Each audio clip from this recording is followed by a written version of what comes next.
To set video session camera as full 30 fps in Samsung Galaxy S20, open camera app. If you use the whole thing, you can open from full screen, tap camera icon, or from app screen, swipe up over home screen to access the app screen, and then tap camera.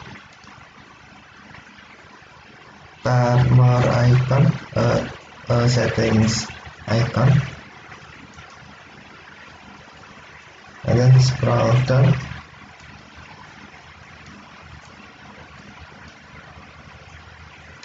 Tap real video size, and then select full 30 fps, and then tap back button.